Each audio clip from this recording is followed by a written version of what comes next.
everyone. Welcome to Conversations with Local and Indie Authors. This year's annual Indie Author Day is November 3rd and 4th, but we are celebrating all week. Indie Author Day is a special event for libraries and its readers because it allows us to meet and celebrate achievements of our local and indie authors. In case you don't know, an indie author is someone who self-publishes in order to reach as many readers as possible and grow a profitable author publishing business. Today, we have a wonderful panel of indie and local authors to share their experiences as writers.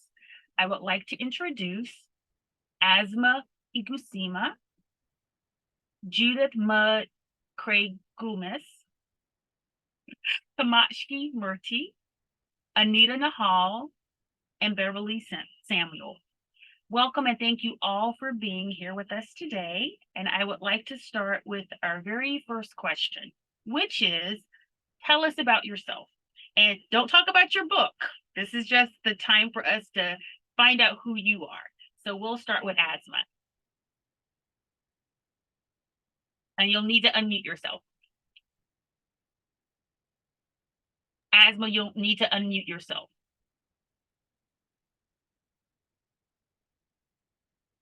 Hi, everybody. Good afternoon. My name is Asma Elgouacem.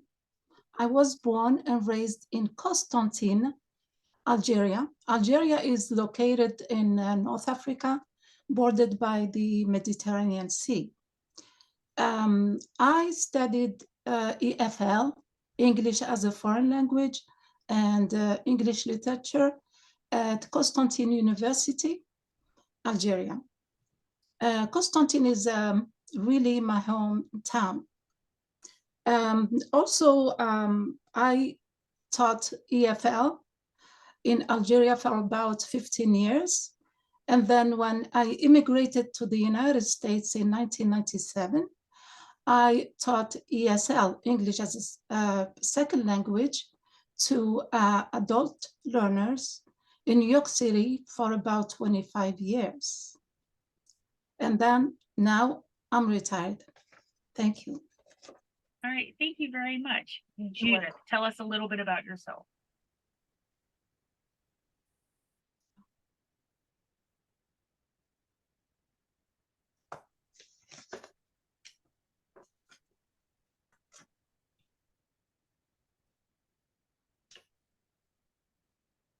Hi, are you hearing me? Yes, we can hear you. Thank you, Judith. Okay, yes. Hi, I am Judith, and I am so happy to be here with everybody and to meet you, Renee, and to hear everybody's stories and the camaraderie, the spirit. It's very uplifting. Thank you. I am living here in Reston, Virginia now, having come here a good while ago from Baltimore, where I went to college at Morgan State. I was born and raised in Louisville, Kentucky, in the Jim Crow South. And so my big dream was to join the Foreign Service. And I was able to achieve that dream. And I was a career diplomat for about 30 years. And that's what my latest book is about. I was able to get to know people in India, in Taiwan, Hong Kong, Bangladesh, Belgium, Gabon, Brazzaville, Congo, Burundi, and other places in the world. And I was able to learn languages. So it's really great to be here talking to you today and meeting you. All right, thank you. Kamachki.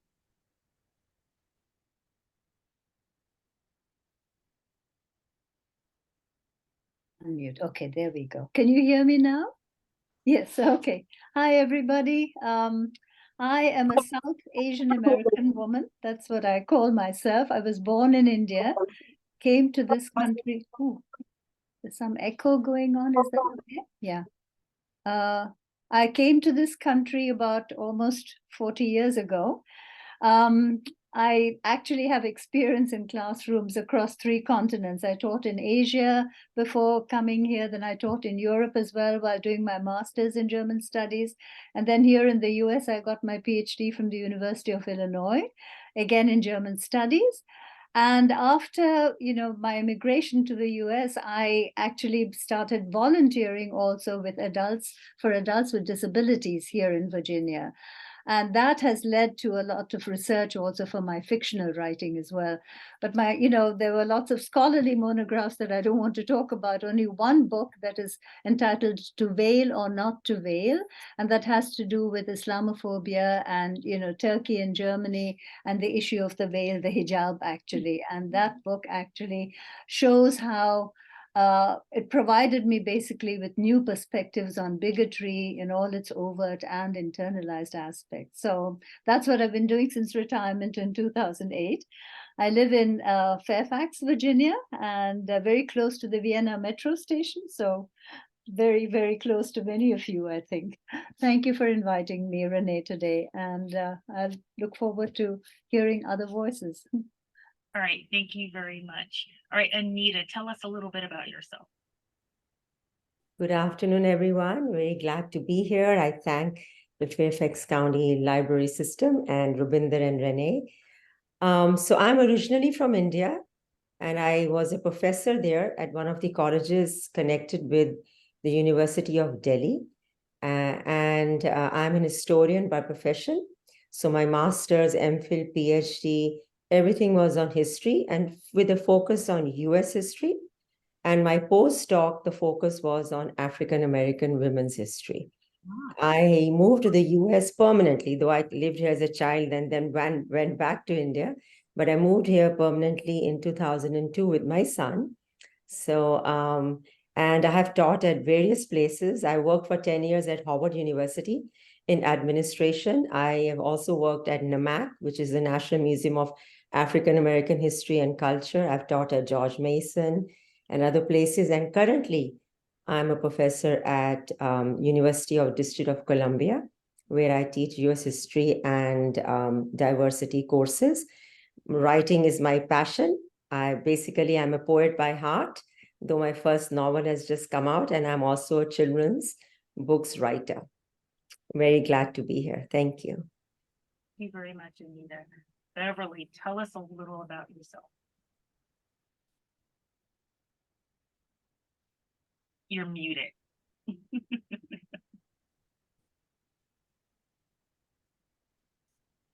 Thank you for the opportunity to be here with you today.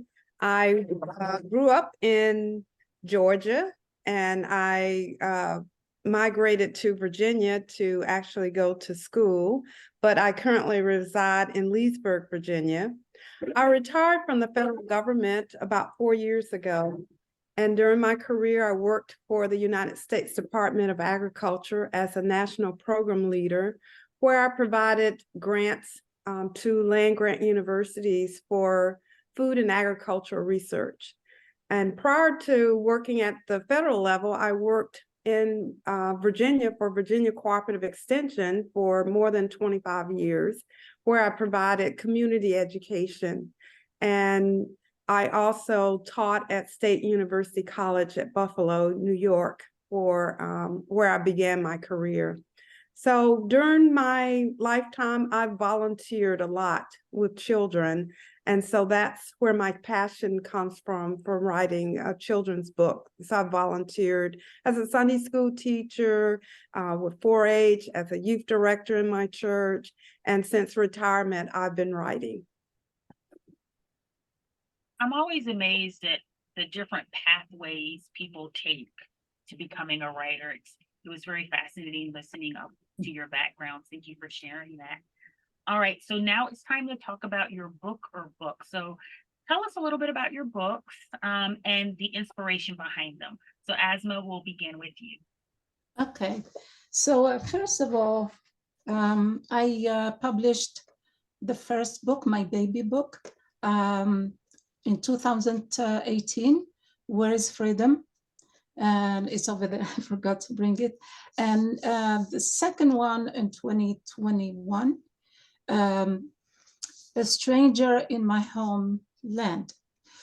It means this one is the continuation of, or the answer of, Where is Freedom, my first book. It's about women oppression in my country. It's just related to what Kamachi said. It's about the fundamentalism that hit Algeria in the 90s, and then how the changes happened through turmoil, civil war, and so forth. And then also I talked about my sisters that are very close to me. They live in Algeria, an oppressive environment, and about the women who are veiled, forced to put on the veil on a daily basis. And also how I found freedom here as a woman, a mother, and educator in the United States. Did I answer the question? Wonderfully. Thank you Yes, very thank you. much. You're welcome. All right, Judith, tell us a little bit about your book or books. What Yes, are the inspirations? yes. Can you hear me? Yes. thank you. Okay. Yeah. Hi again. I am just I'm taken with the mood and the spirit here and eager to hear your stories. And I've written 2 books. The first one was my coming of age memoir, Flowers for Brother Mud. One woman's path from Jim Crow to career diplomat. It's obvious what it's about from the title. That's me, and I have my finger on the world. So I was rather ambitious, little cute fat girl. And I made it to Morgan and got to know a bigger Black community, and then was able to eventually went on a Fulbright to India, which changed my life. I, little Catholic girl from Louisville who didn't know where Kabul was or had no idea about the rest of the world. And then that propelled me to continue and to get my degree from American University to join the diplomatic service and, of course, pass the test and all those great things. And so then my latest book is called Chocolates for Mary Julia. Black woman blazes trails as a career diplomat. Hey, that's obvious too. And as I was telling you, I've been in all these different countries, and I enjoyed telling the stories.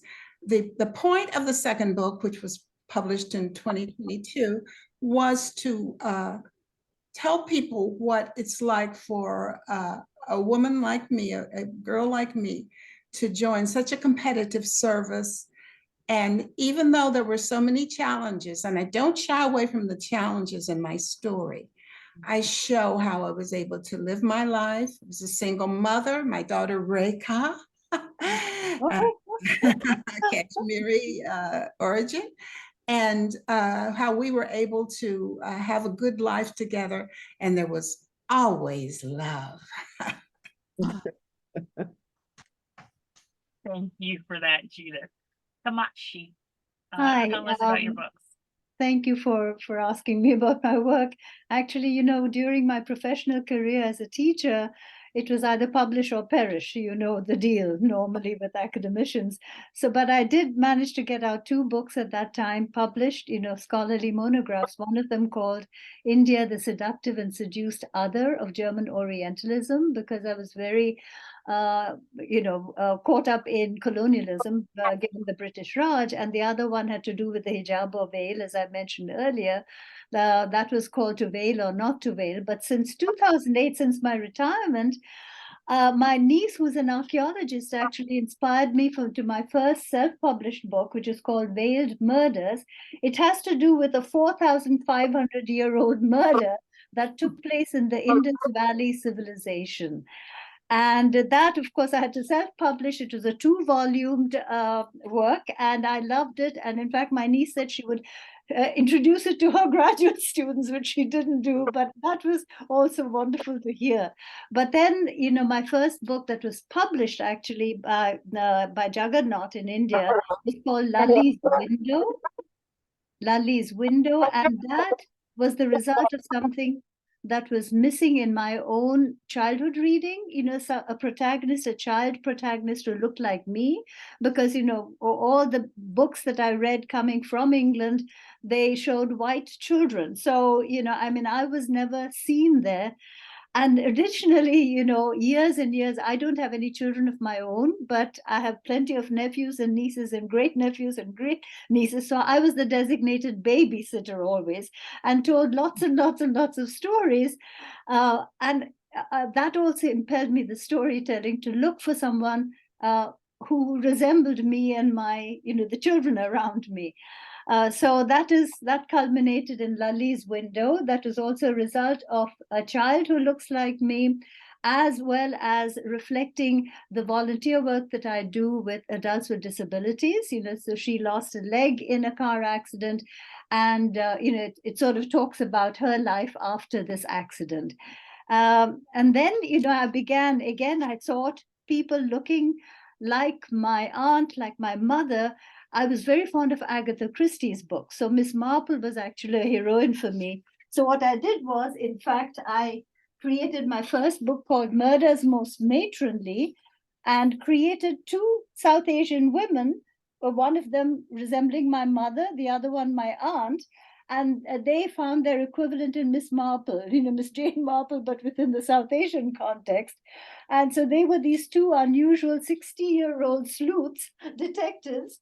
And so that led me to a whole series that I published another one also called Murders in the Ivory Tower, which was also based on these two women, elderly women, but taking place in my erstwhile employer, Middlebury College. So it reflects my experiences in the college as well. That just came out in June 2023. So that is my latest. And then also, I did, based on my own experiences as a child in my maternal grandparents' village in southern India, that was in the state of Andhra Pradesh. I realized that as a child, I had never noticed all the lives, the silenced lives around me, the servants, the people who helped us, the cooks, the dhobi, the washermen. And then I started writing stories about them called Bandilanka's Forgotten Lives. And these cartoon characters are of my doing. I'm an artist also on the side.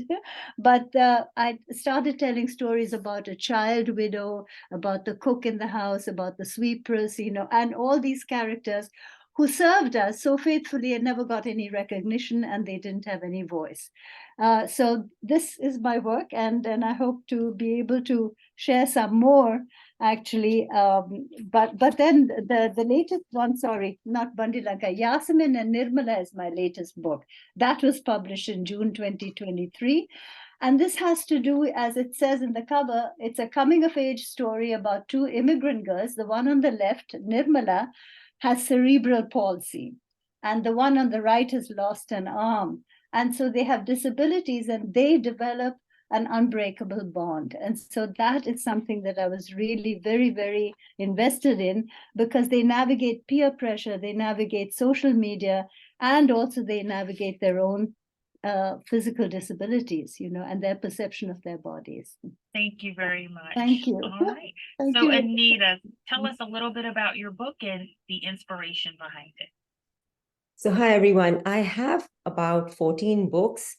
I'm going to speak about 2 or 3. 4 of my books are poetry books, 4 for children, and 5 edited anthologies. And the latest is a novel, which is actually a genre collaborative novel because it has poetry and prose in it. But just to share with you, this is my book called Hey, Spilt Milk is Spilt. And this was a poetry book that came out in 2018. All my books tend to focus on a number of issues. And I tend to look at all the isms in the world, whether it's racism or gender bias, ageism, and then other, biases in the world. For example, the bias against single parenthood, or people who are unemployed or poor, and so forth. So I tend to cover all those issues in my books. My second book, third poetry book, which came out in 2021, is called What's Wrong with Us Kali Women. And Kali is a name of a Hindu goddess, but it also means dark skin, someone who's dark skin. So I played on this combination of a goddess who's very dark, and how in reality, we are always maligning people, or we look down upon people with darker skin. And so many countries, including in India, people use lotions to lighten their skin. So that's the name of the first poem. And so I named the book after that. And just to tell you a little bit about the cover, there are 4 women on this cover, and I tried to make them be universal. There's one with a mother holding a child. Another one is in a sari with her glasses down and looking at the audience. The next one is in pants, and the 4th one is an older Indian woman. So I try to universalize the experience. Then in 2022, this is my latest poetry book called Kisses at the Espresso Bar. And it's an acrophistic collection. Acrophistic means poetry based on images. So I took images, paintings, and sculpture images of various artists from around the world. I requested if I could utilize their work in the book, and the poems came from that. It doesn't mean that the poems are an exact replica of the painting or art, but what feelings are emoted from it. So each page has an image followed by the poem. And the last one that I want to speak about today is called Drenched Thoughts. The line on the top is the way Hindi script is written. So I want you to combine my Indian roots with my being an American now. And this image is that of rain outside with lights on trees. The protagonist, and listening to you, Judith, I'm also a single mom. I left India 20 years ago because of a bad marriage. Brought my son here, and this was the only other country in the world that I knew as home, because I lived here as a child with my parents. And so this book is about a single mom. So the base is mine, but it's fictionalized. It's about a single mom who goes back to her hotel room after her son's wedding, 16 years after they moved to the US. And she's filled with all kinds of emotions, and she wants to have a shower because, water is cleansing and relieving and rejuvenation. But every time she decides to take a shower, someone or something comes to her memories. So the book goes back and forth, till in the end, she does take a shower. And the title came from their drenched thoughts, because it's not just water per se of the shower, but rain and tears and smiles and the sweat and toil we all put in our lives to be where we are now at this age. So I'm a late bloomer, and I'm really happy that I got into this path. Just a line to say that I belong to a family of writers. My father, Chaman Nahal, is a pretty well-known novelist, at least in India and some of the other countries, and he is the winner of the National Literary Award in India. And I'm very happy to say that the same literary organization, the Sahitya Academy, I just came out as one of the 20 poets in a collection called 20 Contemporary Indian English Poets, brought out by the same organization, the Sahitya Academy. So I'll stop there. Thank you. Congratulations. That sounds wonderful, Anita. Thank you for sharing. All right, Beverly, tell us about your books and the inspiration behind them. And please unmute yourself. This is my first book, Make New Friends. And so this book is co-authored by my daughter, Samuel, and I. The inspiration behind it actually started during my career at the federal government, where I served on a diversity, equity, and inclusion task force. But I want to tell you a little bit about the other inspiration behind it. As you can see on the cover, we have a child in a wheelchair with disability, a Chinese boy, African-American girl, and the main character in the book is Ava. And she makes a new friend that's Chinese, Indian, and African-American boy. My thoughts behind this book is I wanted to make a difference for children. I wanted to encourage children to get to know others outside of their own ethnic group and to embrace diversity. And my mission after retirement and having served on a diversity, equity, and inclusion task force, trying to bring adults together, I thought I should start with children because I believe that it's the foundation of changing the world. So this book was inspired by my family's experiences in school, work, and the community. My children, my oldest daughter had a friend in a wheelchair all through high school. My daughter had a Chinese friend in college that ended up being in her wedding. And we had an Indian friend. So my children had just a plethora of friends from different backgrounds. And because of that, they have very rich experiences that they wouldn't have had otherwise. So I'm trying to encourage families, children to embrace diversity, to appreciate the differences. And they find that when people come together, they find that they have things in common, and oftentimes barriers are broken down and friendships are formed. When children learn to appreciate others and even embrace people that are different from them, I believe that it cuts down on bullying and some of the other issues that teachers experience with children in school. So I'm very excited about this book and looking forward to writing additional books about each of the characters that the main character meets in this book. So the plan is to have a series of 7 books when it's completed. Thank you. Thank you so much, Beverly. All right, it's fun time now. This is the part of the event that I'm most excited about. We're going to ask each of you to read a short excerpt from one of your books. And so we will start with you, Asma.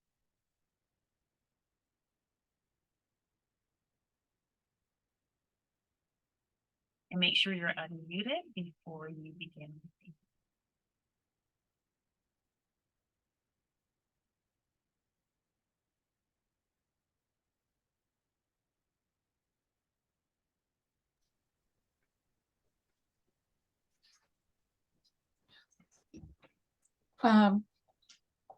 I am the first one? Yes. Oh, okay, sorry. You're fine, you're fine. This is my second book, A Stranger in My Homeland. I'm gonna read one of the paragraphs here of chapter 1. After shopping for fresh food, Selma returned home with a feeling of disgust. Dumpsters filled to the brim surrounded the building. It was lunchtime. She prepared her lunch and set the table while all the windows remained closed. The food was incredibly delicious. She slowly savored the seasonal vegetables, the local olives, the homemade cheese, bread, and mouth-watering fruit. It reminded her of the wonderful moments she spent with her family and neighbors decades ago. It was a moment of happiness to taste food and breathe freely in the dark apartment. Yet, she had mixed feelings about finding herself a stranger in familiar land, eating a familiar food. She spent her time trying to understand what happened to her and to the country she left. Has my attitude changed since I immigrated to the United States many years ago? Was I a different person while I was living in Algeria? She wondered. Selma detected a big gap between her and the people there. Thank you. Wow, thank you very much for You're that. welcome. What was the name of the book again? A Stranger in My Homeland. All right, thank you. You're welcome. All right, Judith, please share with us a short excerpt from one of your books. Yes, I have since I was 10 always gotten prizes and place first because of my ability to speak in public. So it's quite something that I had confidence in and take for granted. So when I joined the Foreign Service and was a diplomat, it didn't surprise me that I was able to impress people that way and had the courage to get involved in discussions and that kind of thing. However, when one has to do that in another language, it can be very daunting. And that was one of the challenges as a diplomat. I had to learn Hindi. So it was lovely to see the Devanagari script design on your book there, and French. I many times French would just rack my brain. I would rack my brain about tenses and agreement in French, but I learned to speak it and live with it. So Chinese, though, almost got me. And I had to work very hard. So by the time I got to Taiwan the first time, I've done 2 tours there. Chinese was giving me quite a challenge. And so I had a young teacher whose name was Bright Future, whom the other teachers kept an eye on. He helped me a lot. One day he began talking about rabbits, Tuza. And to put him at ease, I encouraged him to stay on the subject by responding to him about the cute, fluffy creatures.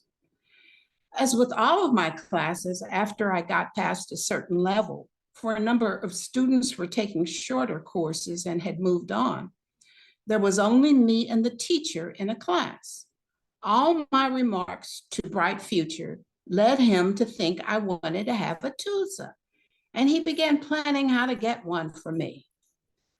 When I finally told him that I couldn't manage caring for a rabbit, for I had a husband, teenager, a dog, a cat, his face fell in disappointment.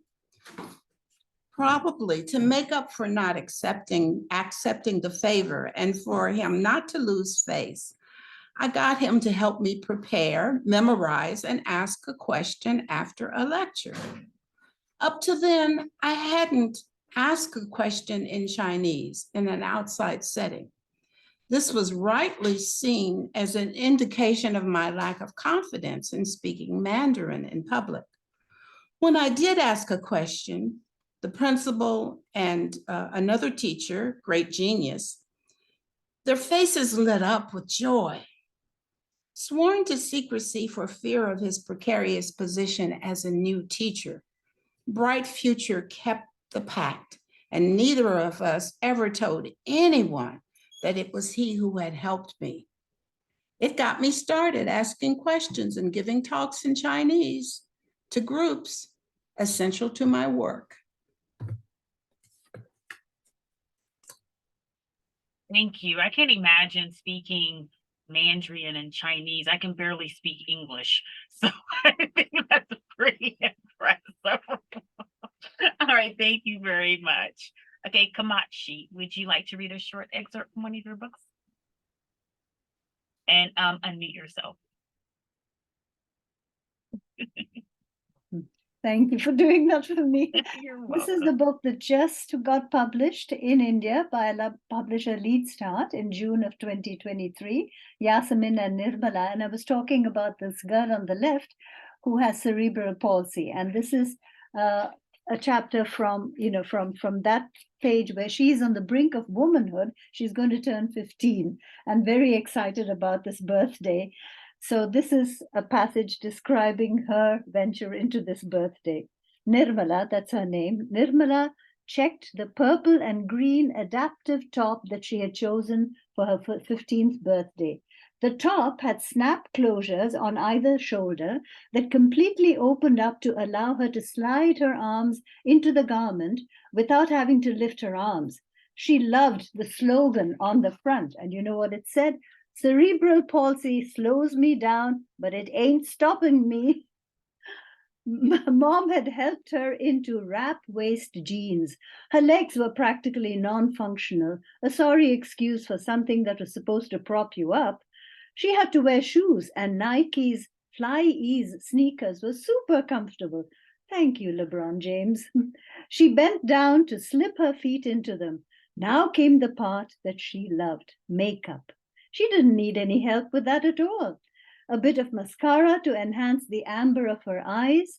She knew that her eyes were the best part of her, wide set with a slight squint that she deliberately mischievously exaggerated when people stared at her. The arched row of tiny silver and gold studs in each ear that she never took off shone from her pointy ears. Makes me look a little like Darby, she thought.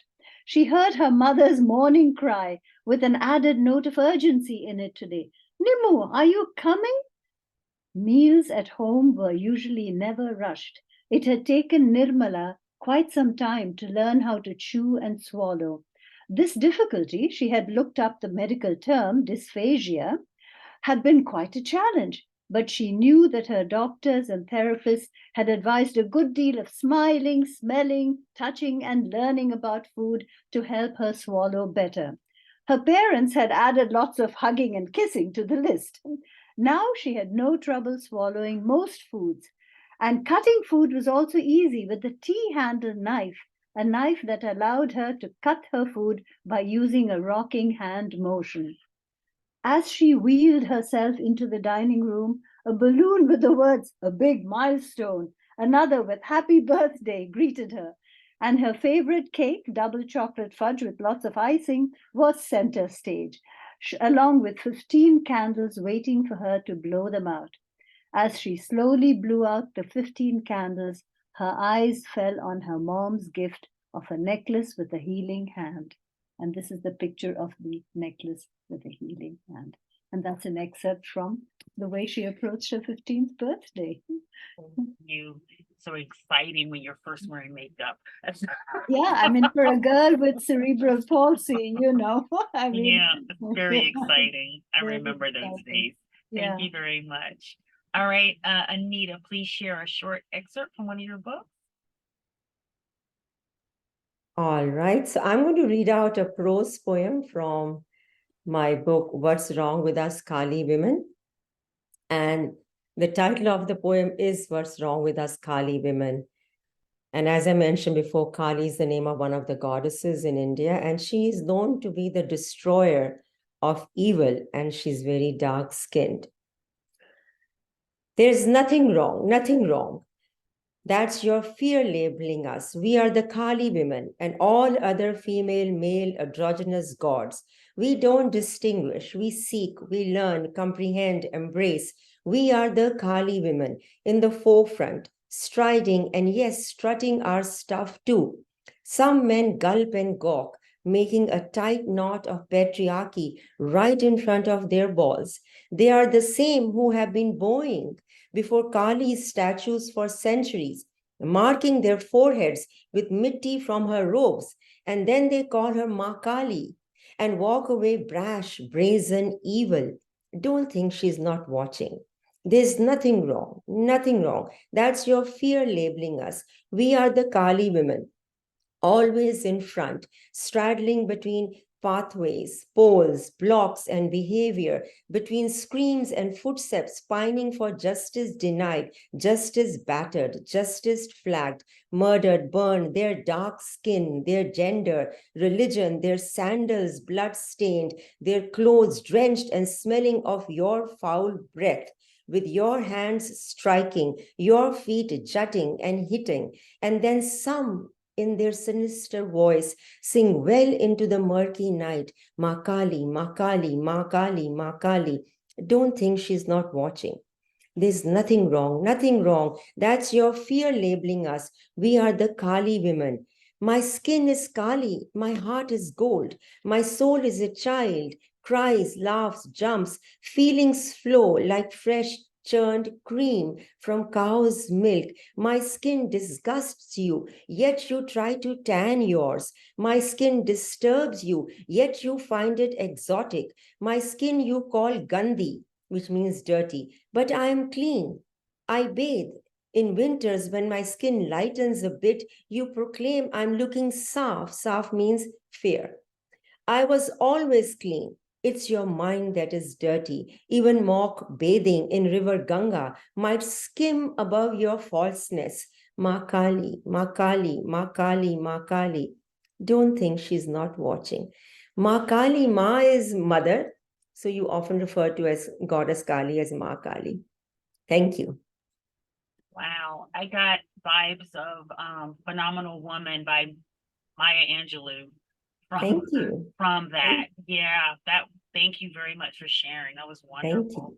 Thank you. Beverly, I'm excited to hear some children's stuff. Thank you. So a synopsis of Make New Friends is follow Ava, and this is Ava, on a journey to make new friends at a brand new school. She meets classmates of different backgrounds and cultures, and she finds and learns that they have things in common. Will Ava make new friends? So I'll read an excerpt. Skipping happily into the classroom, I said hello to my teacher. I was so excited about my first day at a brand new school. I looked around and saw a colorful poster that read, "Treat others as you want to be treated, the golden rule." I remember what my parents taught me. Everyone is different. Don't be shy and have no fear. Make new friends this school year. I searched the name tags to find my desk. My teacher instructed us to introduce ourselves to our group. I smiled and said, "Hi, I'm Ava. A fun fact about me is my favorite food is chicken noodle soup." I looked around the classroom and did not see any familiar faces. No one was the same. Some had light, dark, straight, or curly hair. Some were taller or shorter and had a rainbow of skin colors. I wanted to make new friends so we would play, laugh, and share. Everyone is different. Don't be shy and have no fear. Make new friends this school year. My teacher explained all the fun things we would learn this year. After lunch and recess, the day quickly came to an end. I told my parents all about the first day of school, and they said, "Be nice and kind. Tomorrow you will make new friends." Thank you. Beverly, is there a little bit of rhyme in your book? Yes, the book rhymes throughout. And then also we have the recurring stanza in there that rhymes that brings home the message that we're trying to encourage children to get. Yeah, rhymes are very easy for children to remember. And I can imagine how difficult it is to tell a story using rhymes. So that's very impressive. Well, thank you. Could I just quickly add a remark here? Absolutely. Oh, Beverly, I bought your book, remember? I was at the Yeah. next table and I read it to my adults with disabilities and they absolutely loved it. Oh, awesome. Yes, thank you. The target audience is for the elementary age children, but the lessons that are taught in this book Yeah. are applicable to even adults. They Thank loved it. I mean, they Oh, good. absolutely loved it. Well, thank you for that feedback. Thank you. That's wonderful. Now, I know Anita has to leave at 1:55 approximately. And we did have a question in chat that I wanted to make sure she had the opportunity to chime in on. Those of you who are joining us, if you have a question for our authors, please pop them into chat, and around 2 o'clock, we'll have a Q&A, but I do want to go ahead and ask this question now. So Kristen says, writing can be a lonely process. I have recently started meeting with a writers group to share our work for critique and for support. Do any of the panelists belong to a writers group, and how has it helped your writing? So Anita, we'll start with you first and then work our way around to the other writers. Okay, great, sure. Actually, I think I'm not going to leave at 1:55. The other meeting is not happening. So should I still proceed with this? Okay. So yes, I am a member of the Northern Virginia Writers Club, the Virginia Writers Club, and the Maryland Writers Association. And we used to live in Maryland. And your question about if belonging to these groups has helped with my writings, I would say yes, definitely so. Because most of these writers group, they have a couple of aims and goals which they try to fulfill through their various programs. One of them is to bring in writers and have those writers share their own experiences. And most of the invited speakers tend to focus on a particular topic, for example, the actual writing process, editing and proofreading, or marketing and sales, advertising, and so forth. So because those sessions are focused on different aspects related to writing, that is one benefit that comes from it, as a direct benefit.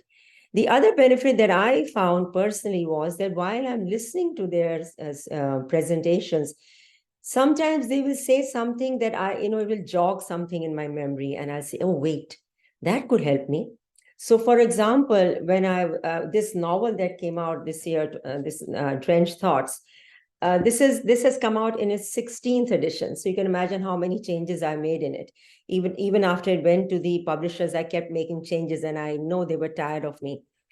But during the publication process, when I was editing, I attended one of these sessions, and the writer said to make short paragraphs. He said, if you want to have a quick pace in the novel, try to make short paragraphs. So that really helped me. So it's possible that in some of these presentations, you might hear something which will, help you to determine what path you can take. And the third thing is, many of these organizations have a lot of local gatherings.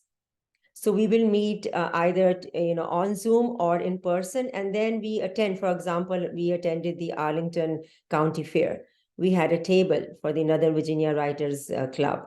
I've attended through the Virginia Writers Club. I've attended book sales at Barnes and Noble in Reston, and of course at the Fairfax County government as well. So that has helped me a lot to get to know other writers. And always, listening to other writers is always a way of, refining your own writing, because you never know what someone says sometimes, which might be very useful. And if you would like to join any one of them, Kirsten, I can share my email with you. It's my name at yahoo.com. Anita Nahal at yahoo.com. So if you write to me, I can send you links on how to join any one of them. It's a very nominal fee to join any one of them. All right. Thank you very much, Anita. Asma, would you like to answer that question?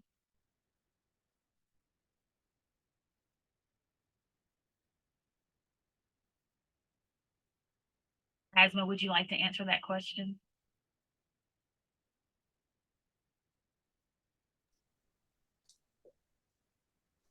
It was about writing is a lonely process. So are you part of any writing groups?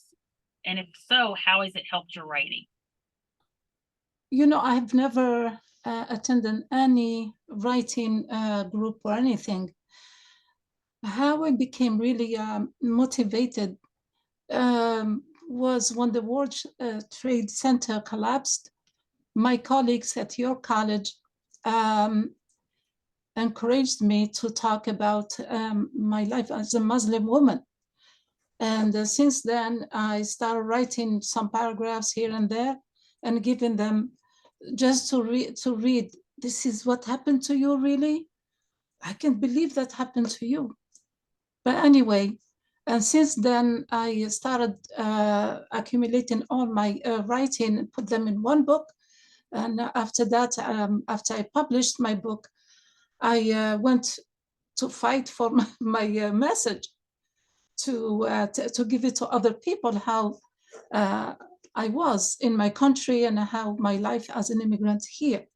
Where is freedom? I was searching for it. And then I went to the libraries and they invited me to author talk.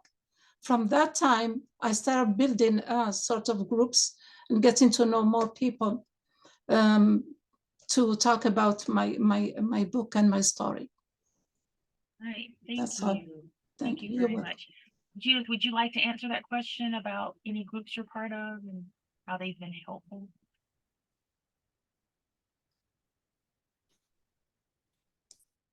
Unmute myself. There we go. Yes, I retired in the end of 2004. And from 2007 to 2022, I taught memoir writing here in Northern Virginia, Fairfax, as a Fairfax County employee.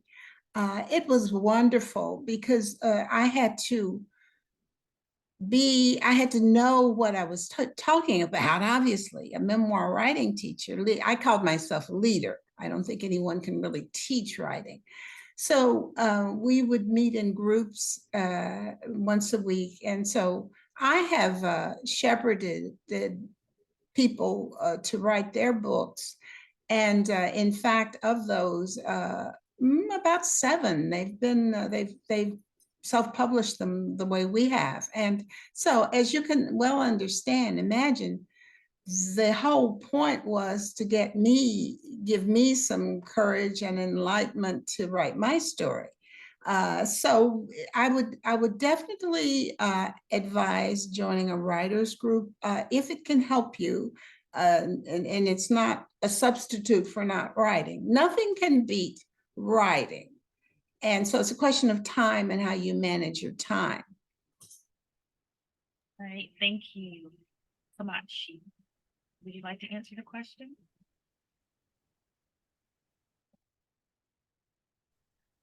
Yes, I mean, I agree absolutely with Judith that, you have to continue to write.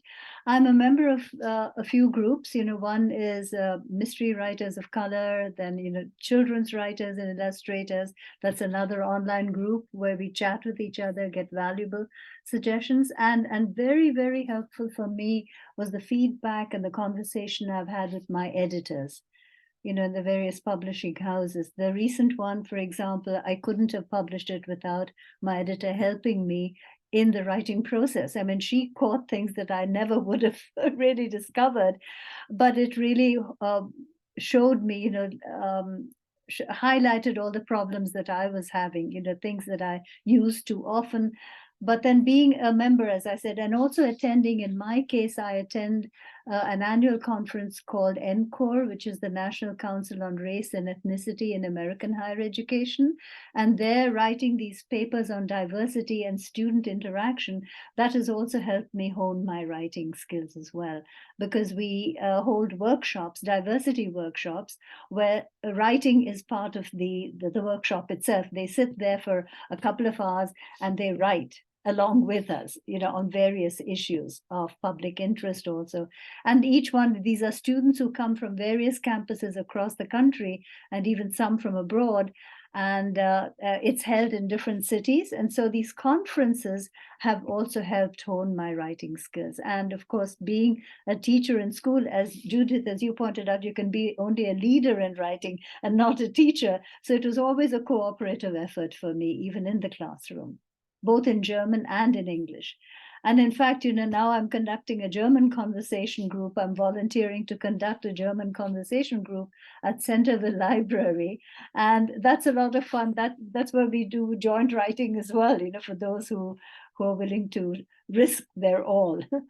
So apart from that, as all of you mentioned, Anita and the others, I think, groups always are very helpful. Yeah. To exchange ideas, to run ideas by other people. Yeah. Thank you. And Beverly, would you like to answer the question? I have not been a part of a writing group. However, just listening to the other authors, it inspires me to want to do so. One of the things that we have done is engage focus groups to give us feedback on the books. Of course, because you want to make sure that you're connecting with your audience, and that's critical with children. So that's one way that we've gotten input, but I do see the value of perhaps being involved with other writers groups. So thank you all for sharing. And I didn't get the name of the group that, was it Hamachi? Yes, yes. You mean NCORE? Oh, yes. NCORE, that's the National Council on Race and Ethnicity in American higher education. And the acronym is NCORE, N-C-O-R-E. If you Google it, you'll get information. It is an annual conference and extremely helpful. You know, they usually hold it in different cities, which is also exciting. Last time we were in New Orleans, so that was definitely exciting. Thank you very much. All right, so I'm going to look at our kind of list of questions and ask maybe a few more, and then we'll open it up for Q&A. One of the questions I'm most curious about are, what are the challenges of being a writer? You all came to writing through these different pathways. What's the challenge? So Asma, we'll begin with you. And I'll invite you to unmute so we can hear you. So being a writer needs space, a calm environment, and inspiration. However, it's difficult to find time, as she said before, Judith. As a grandmother, became a grandmother and a homemaker, and also I go to the gym. Sometimes I feel frustrated for fear of losing interest in writing.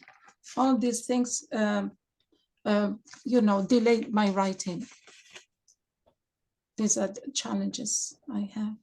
The thing that I'm amazed about writing is people think it's just like fun. And the more I talk to writers, the more I realize it's work. It is not, it's work. It's a lot of work. A lot of work. Yeah, So and thank you for that.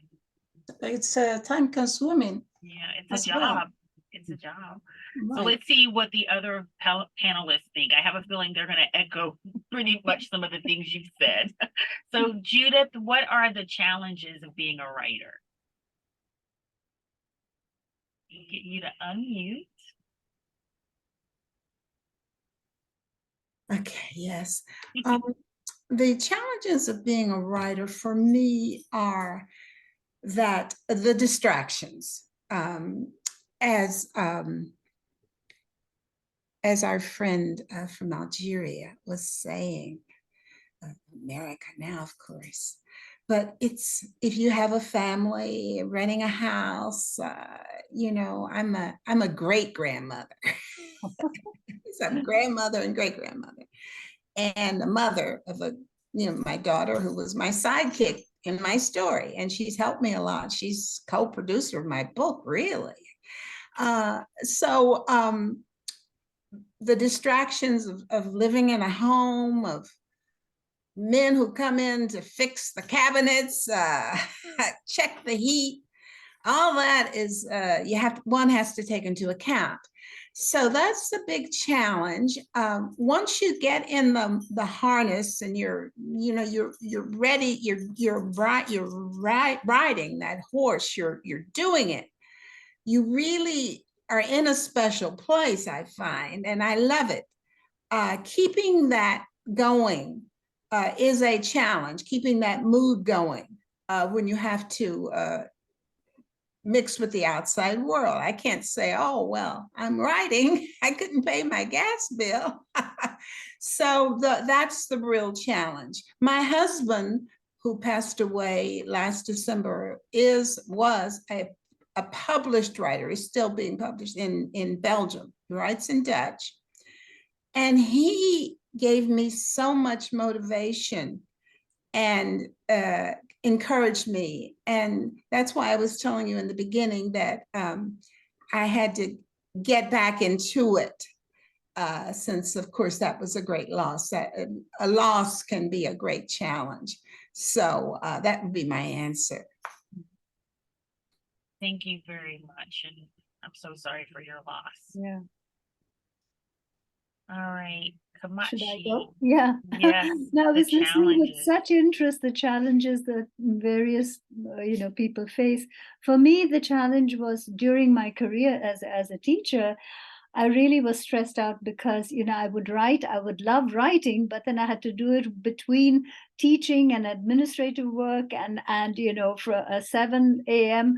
getting to the college, teaching the grad students and undergrads and looking after the affairs, tenure processes and so on. So by the time I got home, I have to somehow or the other get the energy to write. But then when I started writing, it would always be a pleasure. Even the scholarly books gave me intense pleasure, but I didn't have that kind of leisure. And now I must say, unlike the two ladies before me, I don't have the stress of homemaker. My marriage didn't work out. And so then I was freed of that responsibility in a way. And so I do have time and I enjoy writing. I think for me, now that I'm free to write, I have to use discipline to do it. A couple of hours in the morning, a couple of hours in the evening. And my challenge for me has not been the writing so much, that has given me so much joy, but marketing the books. So that has been, the sophistication of the tools that today's, advanced technology uses. It offers me, all kinds of website developers come to me and ask, whether they can help. And they're not shy about exploiting my naivety.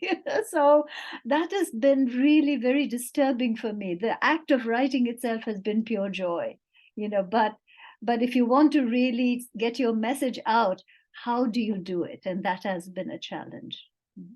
Thank you. Yeah, I forgot about the marketing piece. Yes. Because after you put in all the hard work, you want people to enjoy what you've created. And Yes. how do you get that message out? You don't get much of a return. I know that the Yeah. books on Amazon, they pocket about 75 to 80% of the Yeah. royalties. Yeah. And you see a couple of cents dribbling into your account. I'm not doing it for the money. I'm just doing it to get the message out. That would be another challenge, how do you make it profitable? For sure. Yeah. Thank you for that. Yeah. All right, Anita, challenges.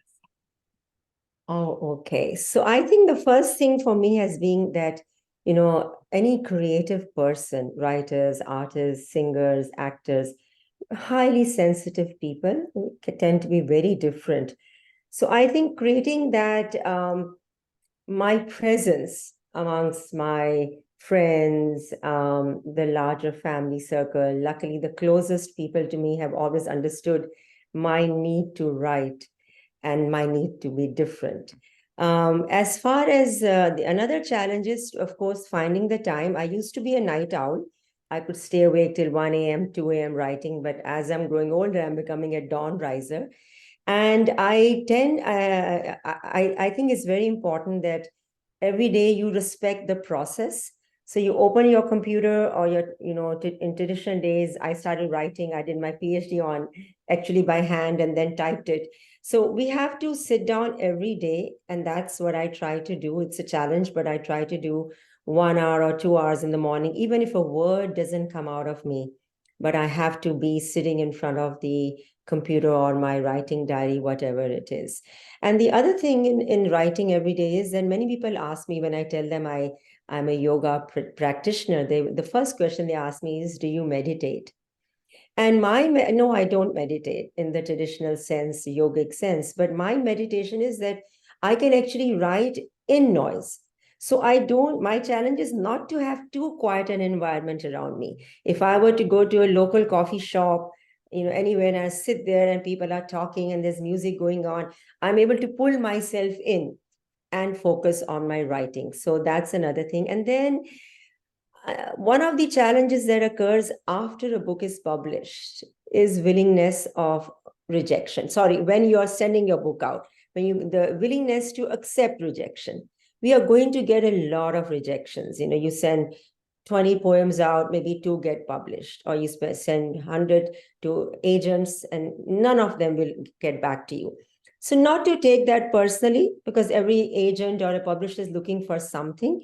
And if you are not that, it is not a rejection of yourself, but you have to explain to your mind not to take it personally and to get over the writer's blocks and other things that come along the way because of all of this and continuing to write. And the final thing I would say is the willingness to self-analyze. So I find that challenging because it means you have to take your work even after it's published. Like my novel and my books, they have so many corrections in it that if these ever get published again, I would make those changes. So I think that's also very critical to read your work after the fact, which is not a very interesting task, but to make sure that you do that so that in another edition of that book or poem, your work has improved on what you wrote before. Thank you very much, Anita. Beverly, what are the challenges of being a writer? Well, this is, as I indicated earlier, my first book, and I wrote a children's book. So I found that a challenge was to make sure that my message connects with the audience that I'm targeting, and to make sure that they understand it. And so, one of the things that we did in this book was make it rhyming so that it has a hook for children. And one of the things I learned from talking with a children's librarian that we went back and did after we had completed writing the book, was to insert a rhyming stanza that was throughout the book that would resonate with children. So I would say that was our greatest challenge, to make sure a book for children on diversity, equity, and inclusion was fun, but also had a positive message that parents would want to embrace. Mm-hmm. And then also I would agree that marketing is a challenge to get the word out about your book once you've had it published. And a third challenge is also the monetary resources for self-publishing. And so with this book, I decided that I was going to invest my money regardless of if I got a profit from it, because I had a mission to make a difference for children. So I would say you need to be able to have that attitude, because the profits, as I know from Barnes & Noble, from Amazon, from all the online sources, is just a small fraction of the price that you get back as the author. I have found that going out to local events, and that I've been able to recoup a little bit more, but I would say marketing, monetary, and making sure the message also connects with the audience. Thank you all very much. Writing is work, and it's hard work at that. Thank you so much. All right, so it is 2:09, so we have about 6 minutes remaining. We do have one question in the Q&A in the chat, and then we have a guest who would like to unmute to speak to you directly. But let's start with the question in our chat. This person says, I'm a reader, not a writer. The influence of your personal experiences gives your work a lot of depth. What is the greater influence on driving the book forward, the characters or plot? So I'm not going to go in any order. I'm going to let, maybe you want to answer that question and maybe you don't. So I'm going to let you just kind of jump in. What's the greater influence, Kamachi, the characters or the plot?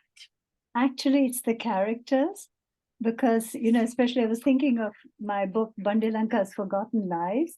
One of the quirks that I have in writing is to create cartoons of characters that I have in my head first.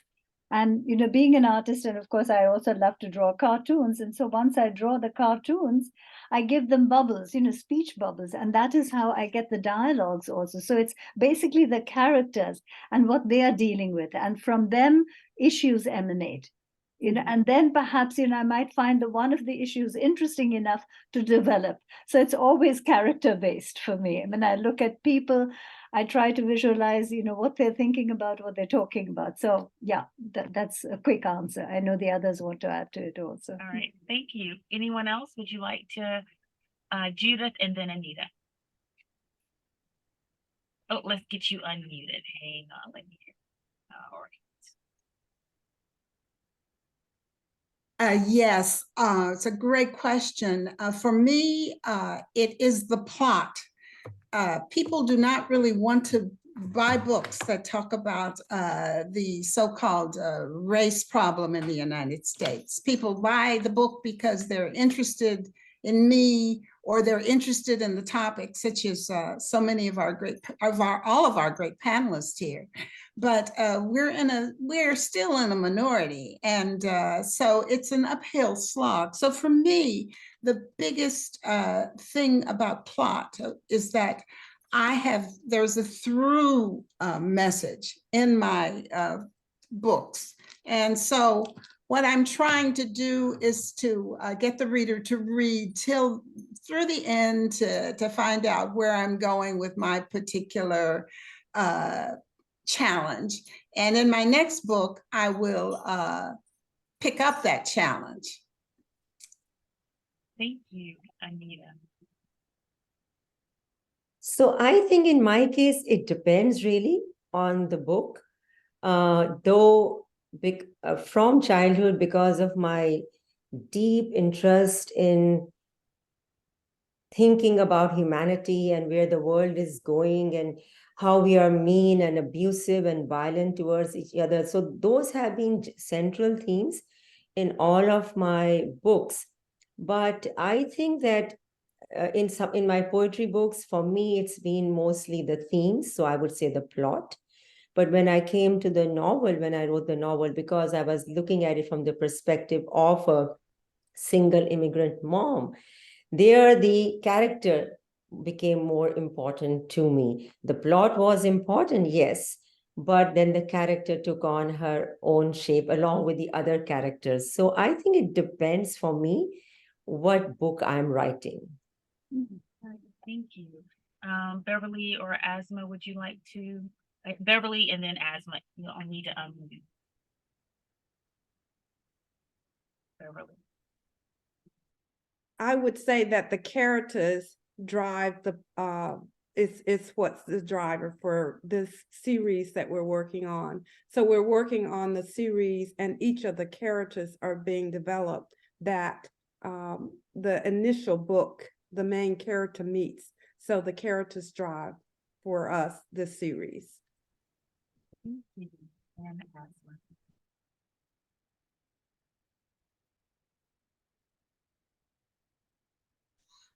Yeah, so I agree with Beverly. Can you hear me? Yes.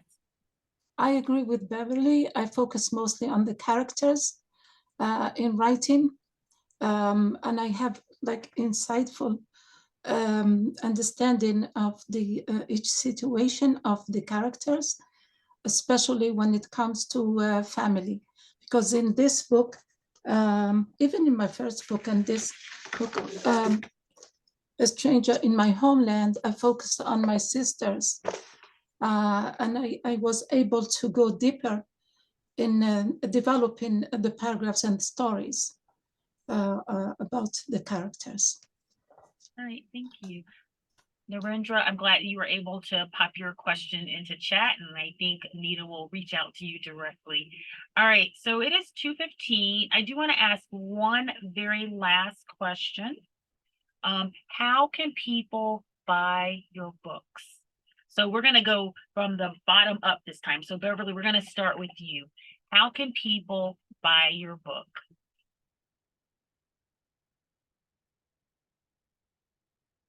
I mentioned that I have the book online through a number of vendors, but I just came out with a second edition that is not online, but I do have it available through my own website. So I'll put that website in the chat box. Perfect. And if all of you could, if you have a website, if you could put that in the chat, what I will do is make sure it's part of the YouTube video in the program description for the video. So people will have that link. Thank you, Beverly. Thank you. Anita, how can people buy your books? Sure. So most of my books are available on Amazon. All of them are available on Amazon. They can get them from there directly. And the only thing I would say about my novel Drenched Thought, because this one has come out in its first edition in India, the publisher has priced it very highly on Amazon. So I am having an author release event at the Tyson Spimit Library on Sunday, November 12th from 2 to 3 p.m. That 1 hour. The book will be highly discounted and I'll be signing it. So you're welcome to join me, but otherwise the books are available on Amazon. Thank you. Kamachi. And also Kamachi, not only how people can buy your book, but if you can also answer the question from Narendra about the Crime Women of Color group that you talked about. Let me invite you to unmute. So Kamachi, you'll need to unmute yourself. We can't hear a word you're saying. Sorry, that was the mystery writers of color. I can include, I need to look up give the accurate information, the website, but mystery writers of color. And that's it's a very, very useful tool to have, because you get plenty of feedback. You can announce the books that you've written. You can ask for feedback on what you're writing. So there's a lot of very good exchange, but I can put that, I don't know, can I do it now or later? I don't know how, Why don't you send it to Rabinder, and we'll make sure we include it in the program description for the video. Okay, yeah, All then I can send that info to you then. All right, perfect. Right. So okay. now, how can people buy your books? Oh, Amazon, but if you just type in my name, Kamakshi P. Murthy or Kamakshi Murthy, all the information will come up. Where it's available on Amazon, Barnes and Noble, Goodreads, ecampus.com, Second Sale, Thrift Books, and then of course Lead Start, the publisher itself, the publishing house itself, like Juggernaut Publishers for Lali's Window, then Lead Start for Bandilanka, Yasmin and Nirmala. It's again Lead Start, that's a publishing house in India. So either the publishers, or the best thing I would say is to go directly, type my name in, Kamakshi P. Murthy or Kamakshi Murthy, and you'll get a lot of information about me. You might also get a lot of information about the goddess Kamakshi. Ignore that and go straight to my name. All right, that was a very quick way to finding you. Thank you so much very for that. quick, yeah. Judith, how can people buy your book?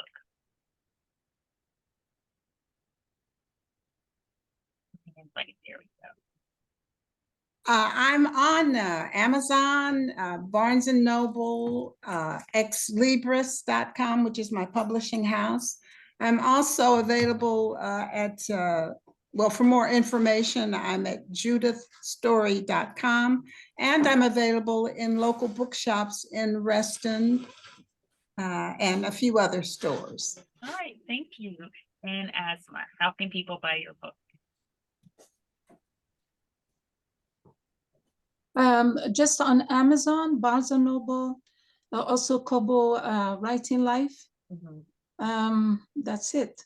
Okay, I just have a very quick add to this. The Fairfax Library, the Fairfax County Library has some of my books already. They've entered it into their catalogs. So same here. How many of you have books in our catalog? Just kind of a show of hands. All right. Okay, wonderful. So we can also borrow them and read them as well. Yeah, right. I would just like to add that we have our book in the Loudoun County Public Library System. Fantastic. And would love to be able to get it in the Fairfax County Public Library System as well. All right. You just have to ask them for a form and fill it out, and Yeah. along with copies of the book, and they will look at it and preview. Yeah, there is a process to that. Yeah. All I right. applied for that, as Beverly mentioned, and they said it takes a year. If I'm approved, that is approved. It takes a year to review my books, and then they gave me the link and I sent it to them in an envelope. But they said it takes time. It may have something to do with the number of requests that they're getting.